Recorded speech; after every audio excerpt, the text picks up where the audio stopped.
I want to introduce this concept called Abhimani Devatas. Okay, so this is an important concept for us to understand. So if you want to approach the Upanishads, if you want to read the Upanishads and the Vedas without having this concept of Abhimani Devatas, you cannot understand the Upanishad. One cannot understand the head or tail of the Upanishads unless we have this Abhimani Devata concept. The key there is, in Vedic philosophy, every aspect of the universe has got a conscious being behind it that controls it. Okay, that is the basic philosophy of Vedas. There is always a conscious thing behind an unconscious thing. That unconscious thing, that conscious thing that somehow controls the unconscious jada, could be at various levels. In our own bodies, it could be the jiva, which is a conscious being. It could possibly be the devatas, who may also be influencing this body. It could be Lakshmi who is influencing this body, or it could be Vishnu, Narayana, Krishna himself who will be controlling this body. So all these Abhimani Devatas, they all are going in various levels of hierarchy. They become important. Why that is the case? So if you look at the Vedas, I've just picked up this couple of verses from Shatapatha Brahmana. It says Mruda Bravid, which means the mud spoke. Then the next word, Apaha Abruvan, the water spoke. Chandogya Upanishad, we just saw a few minutes ago. Ta Apa Aikshante, water saw. Tat Tejo Aikshata, fire saw. So all these things makes no sense. If this is to be taken literally, can the mud speak? Can the water speak? Can the water see? Can the fire see? They just don't make sense if you take the material water or the material mud or the material fire. Yeah? So there is a much more of a philosophical, esoteric meaning to these words.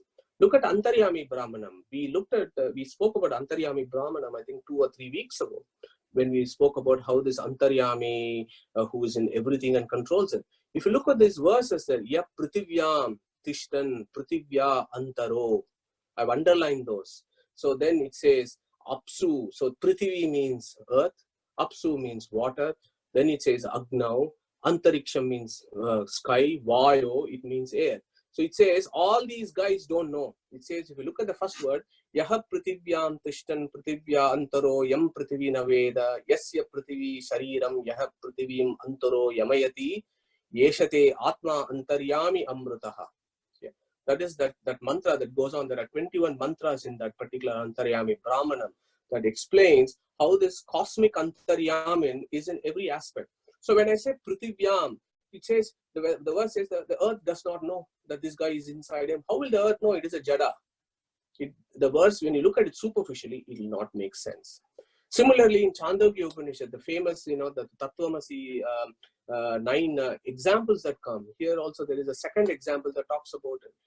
Imaha Somya Nadyaha Purastat Prachyaha Syandante Paschat Pratishchyaha Samudrat Samudrameva Apiyanti Sa Samudra Eva Bhavati Ta Ita Tatrana Vidhu Iyam Ahamasmi Iti. It goes on, it says what it means is, it says, just as how the rivers merge in the ocean, but the rivers do not know that they are different. Each river is different from another river, and it goes on like that. How will the rivers know? Rivers are non-living entities. How can the river know that it is there, that it is different from another river? So when you read the Upanishads in that superficial sense, it will not make logical sense for beings like us who are quite educated and who want to look everything rationally.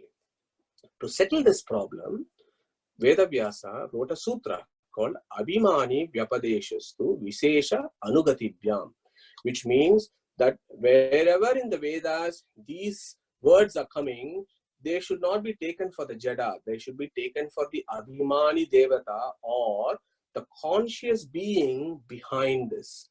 So when I say Mruda Bravid, which means the mud spoke, means the conscious being behind the mud that controls the mud spoke. Apaha Bruvan, which means the conscious being behind water. Example, Varuna spoke. So that is Ta, Apa. Then if I say Tat Tejo Aikshata, Tejo, fire, Agni Devata, Agni Narayana, they saw. So that is how you have to interpret this. So I think this is important, because in the subsequent slides, I will bring about these concepts as to how the Vedas take this Abhimani Devatas to describe some core fundamental philosophies. So HinduKnowledgeAcademy.com will celebrate Vedic culture and present its philosophies to the modern Hindu in an accessible format. Our ancient heritage is our greatest strength. Through preservation and dissemination, together let us spread positivity in the world. Thank you for listening and welcome to Hindu Knowledge Academy.